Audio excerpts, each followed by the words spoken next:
अच्छा मैं स्टार्टिंग से बता रहा हूँ, मेरी बात सुनना। आपको कूलम्ब्स लॉ बताया था क्या? Yes sir. याद है या भूल गए? याद है सर। क्या बात करते हो, कुछ ऐसा डेरिवेशन था क्या? Yes sir. ऐसा ही था क्या या कुछ और था?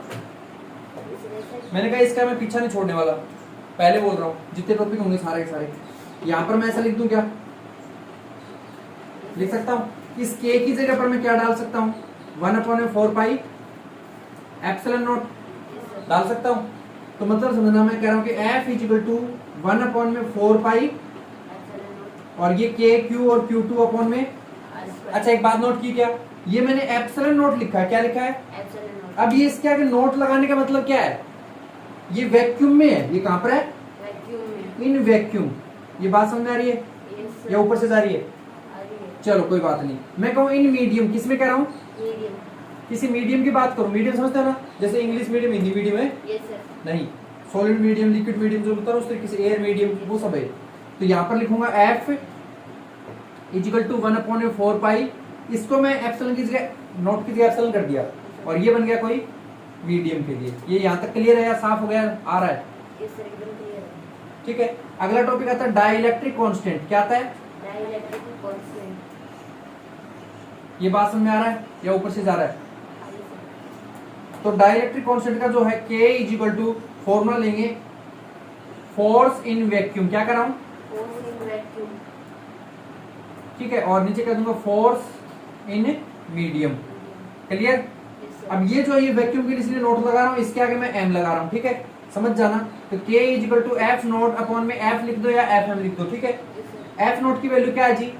रही ये का है 1/4 pi epsilon not Q1 Q2। Upon में आर स्क्वायर। ठीक है, अपॉन में F की वैल्यू क्या लिखूं? 1/4 pi epsilon Q1 Q2। Upon में आर स्क्वायर। सब कुछ कैंसिल होके जा रहा है, लेकिन इससे 1/में एप्सिलॉन नोट आ रहा है, आ रहा है ना?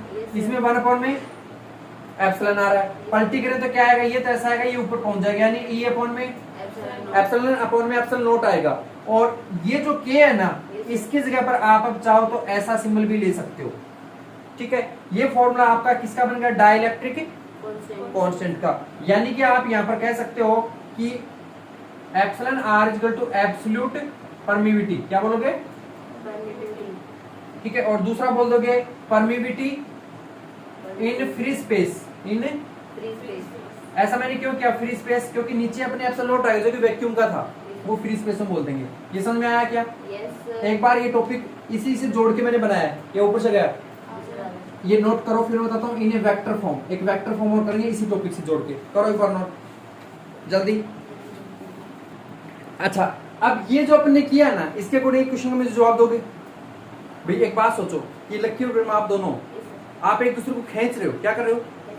ठीक है, फोर्स लगा खींच रहे हो। दोनों को मैंने छोड़ रखा कहां पर? जैसे आपने रामायण महाभारत सब देखी होंगी, दो राक्षस जैसे होते हैं, या दो राक्षस नहीं होती, वो ऊपर लड़ती हैं आकाश में जाके, है ना? एक दूसरे पे तीर छोड़ती हैं, ऐसा कुछ आप भी कर रहे हो अपने एक दूसरे के साथ। ठीक है, वहीं पर मैंने क्या किया, आप दोनों को पकड़ के नीचे ले आया अर्थ पे, और यहाँ लाके आप दोनों को लड़ाई करवाई दोबारा। और इस बार मैंने क्या किया कि आपके बीच में थोड़ी हवा चला दी, तेज बारिश कर दिया। तो आप लोगों को ज्यादा स्ट्रगल किस में करना पड़ रहा है? ऊपर जब स्पेस में लड़ाई कर रहे थे तब ज्यादा फोर्स लग रहा था आपका, या अब ज्यादा लगाना पड़ रहा है? ज्यादा आपको फोर्स के ऊपर रहा दिक्कत। यानी कि ये है कि फोर्स इन वैक्यूम, मैं क्या कर रहा हूं? इन टू ऑब्जेक्ट्स बिटवीन दो ऑब्जेक्ट में जो फोर्स है वैक्यूम में is more then in medium. Medium के अंदर जो फोर्स लगता है ना, वो हमें कम लगता है, वहां पर ज्यादा लगा पा रहे थे, क्योंकि अब आपको स्ट्रगल करना पड़ रहा है कि बार बार हवाएं भी तो आपको दूर फेंक रही है। कि जब आपको मीडियम में ले आया मैं, उस वक्त साइड की जो हवाएं चली वो नहीं फेंक रही क्या? और जबकि स्पेस में थे तब आप आपस में बस जोर लगा रहे थे। तो मतलब फोर्स कहां पर ज्यादा है? मीडियम में जो लग रहे ऑब्जेक्ट में तब फोर्स ज्यादा है, या वैक्यूम में? सॉरी, किसी वैक्यूम में। हाँ सही है, समझ रहे हो ना? तो ये चीज भी थोड़ा दिमाग में रख लेना। ओके, अगला टॉपिक आता है अपना vector form, Coulomb's law in. इसको सारे को रेज कर रहा हूं मैं। ओके, जितना मुझे चाहिए सिर्फ उसको छोड़ रहा हूं मैं। ये यहां तक कर दिया मैंने रेंज। ठीक है, इसके लिए पहले मैं एक इसका डायग्राम बना देता हूं।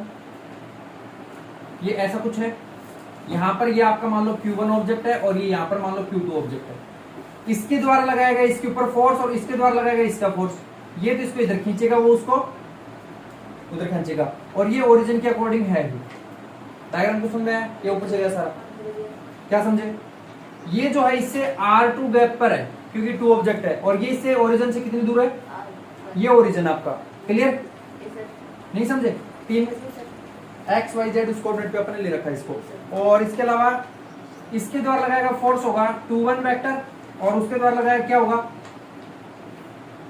इसने इसके ऊपर लगाया, 1 नंबर ने 2 नंबर पे लगाया फोर्स, और जबकि 2 नंबर ने 1 नंबर पे लगाया फोर्स, यही होगा ना? तो यहाँ पर F1 के द्वारा लगाया गया फोर्स का फॉर्मूला क्या होगा? ये तो होता है, या फिर ये वाला ले लो, मैं एक बार ये वाला ले रहा हूँ क्योंकि इसमें इसको लिखने में थोड़ा बोल्ड लगता है, मैं K को छोटे में लिख देता हूँ। तो क्या लिखूँ? 1 अपॉन में, या फिर K Q1 Q2 अपॉन में R स्क्वायर, क्या लिख दिया? लेकिन ध्यान दो, इस बार हमने डायरेक्शन बताया है। क्या बताया है? डायरेक्शन। मतलब यहां पर कह सकते हो कि फोर्स F1 या फिर फोर्स ऑब्जेक्ट 1 ड्यू टू 2, दूसरे ऑब्जेक्ट के ऊपर पहले की वजह जो फोर्स लगा वो लिख दिया।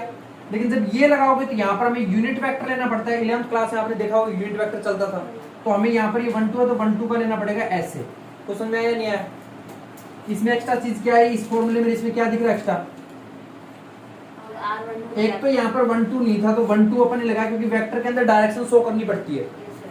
तो ये लगाने से हमें यहाँ पर यूनिट वेक्टर देना पड़ेगा। ये इक्वेशन नंबर फर्स्ट मान ली। ऐसे ही कह दूं force object 2 due to first के ऊपर डालें तो क्या आ जाएगा? नाउ F21 वेक्टर फॉर्मूला क्या बनेगा? K Q1 Q2 अपॉन में R2 और यहाँ पर R1 इक्वेशन सेकंड समझ में आई या नहीं आई? Yes, sir. बट यहाँ पर अपन कह सकते हैं अकॉर्डिंग टू रूल क्या है कि न्यूटन का थर्ड लॉ क्या कहता है? Equal and opposite force. लगता है नहीं लगता? मतलब कि आपके द्वारा फर्स्ट ऑब्जेक्ट पे लगाया गया फोर्स दूसरे ऑब्जेक्ट पे लगाए गए फोर्स के हमेशा इक्वल होगा, लेकिन अपोजिट डायरेक्शन की वजह से क्या आता है? पढ़ा है कभी या नहीं पढ़ा? तो इट मींस आप R12 की जगह ये माइनस लगा सकते हो, नहीं ये वैल्यू डाल सकते हो, नहीं डाल सकते हो? Yes, sir. तो मैं लिख देता हूं फ्रॉम इक्वेशन 1, तो ये क्या लिखूं? F12 vector, Yes, sir. फिर ये क्या लिखूं आगे जो भी है K Q1 Q1 Q2 upon में R2 इसकी जगह क्या रख दूं? माइनस का R21 कैप लिख दूंगा ना। इस माइनस को यहां लिखने बजाय यहां लिख दूं, कोई दिक्कत? अब एक बात बताओ, ये पूरा माइनस वाले को छोड़ के दिख रहा है क्या आपको? Yes, sir. ये तो आपको यहाँ पर भी दिख रहा होगा एज इट इज, या कुछ और है? Sir, वही हैं? वही है. तो मैं यहाँ पर लिख देता हूँ एक बार यहाँ पर कि फ्रॉम इक्वेशन सेकंड के अकॉर्डिंग देखें, ये भाई साहब कौन है? 1 2. ये लिखा मैंने F12 वेक्टर लिख दिया। Yes, sir. आगे ये कौन भाई साहब है? Sir, ये लगा दिया। आगे ये निशान किसका है? लगा दिया। लेकिन ये पूरा का पूरा जो मैंने गोला बनाया है ये किसके इक्वल है? यानी कि F21 वेक्टर लिख सकता है, लिख सकता? Yes, sir. और यही होती है वेक्टर फॉर्म को रिप्रेजेंट करना, उसका डेरिवेशन। समझ में आया? ऊपर से गया आ गया? एक बार इसे नोट को फिर अगला करते हैं। तो स्टार्ट है। देखो मेरी बात समझना कि अभी आपने कूलाम्ब लॉ सीखा, कूलाम्ब लॉ से आपने डायरेक्ट कांस्टेंट सीखा, इसी से आपने ये सीखा, और इसी से मैं अगला टॉपिक सिखाऊंगा। करूं स्टार्ट, जिसका नाम है सुपरपोजिशन प्रिंसिपल। क्या है? Superposition principle. ठीक है, मतलब देखना उसका क्या है। एक बात याद रखो, F is equal to K Q1 Q2 upon में R स्क्वायर। ये याद है या नहीं है? Yes, sir. दिमाग में सेट हो चुका होगा, नहीं हुआ? अब मेरी बात समझना, मैं कह रहा हूं कि सुपरपोजिशन प्रिंसिपल, ठीक है, या फिर इसको मैं कह दूं मल्टीपल चार्जेस। किसके लिए ये? ठीक है, मल्टीपल चार्जेस के लिए भी कर रहा हूं इस टॉपिक को। ओके, एक बात समझो, साउथ मूवी देखते हो क्या आप कभी? Yes, sir. उसमें एक हीरो होता है Yes, sir. और चारों तरफ उसके क्या होते हैं? विलन होते हैं, है ना? छोटे छोटे गुंडे होते हैं। वो एक को मारता है, वो हवा में उड़ता रहता है, तब तक दूसरे को मारता है, ऐसे बीच में खड़ा होता है ना। तो सेम ऐसा ही कुछ सुपरपोजिशन प्रिंसिपल के अंदर है। कोई एक चार्ज है वो यहाँ पर है, Yes, sir. Q0 चार्ज, ये की हीरो है। फिर कोई दूसरा है इसके यहाँ से R01 डिस्टेंस पे, ये कोई दूसरा विलन है। ये समझ में आ रही बात? ये ऊपर से जा रही है। Yeah. आप चाहो तो ये वाला जो लोगे तो R02, इसको क्या बोल दूं? कितने के लेना चाह रहे हो? ये कितने के लेना चाह रहे हो? भी Q3 ले लो। इस तरीके से पता नहीं इसके 4 और 4 5 कितने भी हो सकते हैं। QN ले ली कितने? अब देखो ये जो है ये किसके रिस्पेक्ट में 0 है ना, ये 1 है ना, तो मतलब 0 1 लिख सकता हूँ इसे 0 2 लिख सकता हूँ, इसे 0 3 इसे 0 1 लिख सकता हूँ ना, या लिख सकता, या फिर आप चाहो तो इसको ऐसा ऐसा पढ़ा दो। ये बात समझ आ रही है या ऊपर से जा रही है? अगर मैं इन दोनों के डिस्कस करूं, किन दोनों का, 0 और 1 के बारे में, यानी कि ये जो फॉर्मूला आपने लिखा था इसको मैं क्या लिख सकता हूं, फॉर Q1 एंड Q0 के लिए, किसकी बात कर रहा हूं, तो इस फॉर्मूले में क्या लिखूंगा, F01 क्या लिखा इजिकल टू K, इस Q1 को क्या लिख दूं, Q0 और Q2 को Q1 और अपॉन में R01 का स्क्वायर, या नहीं लिख सकता, बोलो ये बात समझ में आई क्या? अच्छा मैं ये कहूं कि फॉर Q0 एंड Q2 इसके लिए क्या लिखूंगा, F02 equal to K Q0 upon में R02 स्क्वायर आएगा। ये इक्वेशन नंबर सेकंड, ऐसे नहीं बनेगी क्या? इसी तरीके से फिर मैं ये थर्ड वाला लूंगा, n के लिए लूंगा, फॉर n ऐसे लिख देता हूं Q0 एंड Qn, या नहीं लिख सकता, तो क्या बनेगा F0n, मैं 3 को खा गया एक बार पीछे, सीधा मैं n ले लिया, ठीक है, तो क्या लिखूं K Q0 और Qn अपॉन में R0n का स्क्वायर, समझ में आ रहा है या ऊपर से जा रहा है? ये 3 बन गए, ठीक है, यानी कि टोटल चार्ज या टोटल फोर्स बोल देता हूं, कितना हुआ, F equal to F01 plus F0 plus F0 plus dot dot dot F0n तक, चलेगा नहीं चलेगा, सबकी वैल्यू डाल दूं, तो यहां पर लिख देता हूं F इक्वल टू F01 की वैल्यू K Q0 Q2 और अपॉन में सॉरी 1 है R01 का स्क्वायर प्लस K बोला Q और Q2 अपॉन में R02 का square plus dot dot dot ऐसे चलेगा और K Q0 और Qn अपॉन में R0 आएगा। सब में क्या कॉमन दिख रहा है, K और Q0 दिख रहा है ना, अंदर क्या बचा, इसका अंदर बचा Q अपॉन में R01 का स्क्वायर, अगले का Q2 अपॉन में R02 का square plus dot dot dot Qn upon में R0n का स्क्वायर, बन गया ना, ये बन गया आपका मल्टीपल चार्जेस के लिए फॉर्मूला। आया समझ में या ऊपर से गया? चलो एक बात तो ये, दूसरी बात ये है कि एक बार के लिए अगर आप इसको अलजेब्रिक फॉर्म में लिखना चाहते हो, किसमें, तो इसको ऐसे भी लिख सकते हो अलजेब्रिक फॉर्म में, F का तो F लिख दिया, ये नेट था, ठीक है, नेट का टोटल फोर्स, ओके, और चाहो तो इसके ऊपर वेक्टर लगाते हो तो R01 वो वेक्टर फॉर्म के साथ में लगा सकते हो, मैं बिना वेक्टर फॉर्म के कर रहा हूँ।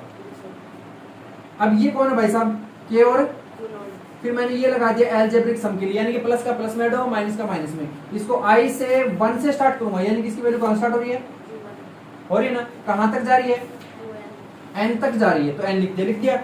अब ऊपर यहां लिख दूंगा Q, फिर ये Q के साथ में 0 1 0 2 लेता हूं ना, या तो 0 और साथ में I लगा दो, ठीक है, और अपॉन में कौन चल रहा है R0I का स्क्वायर, ये पास में, यानी कि अगर ये अलजेब्रिक फॉर्म में यही है, अगर इसको खोलोगे क्या कर रहे हो, तो इसे ऐसे लिख सकते हो F K Q0, फिर इसके लिए लिखोगे ब्रैकेट Q01, ठीक है, या फिर 0 नहीं लगाना चाहते तो यहाँ पर Q1 अपॉन में R01 का स्क्वायर प्लस में Q2 R0, इस तरीके से कहां तक चलते चले जाओगे, तो ये शॉर्ट फॉर्म है एक तरीके से, अलजेब्रिक फॉर्म है, समझ आ रहे हैं?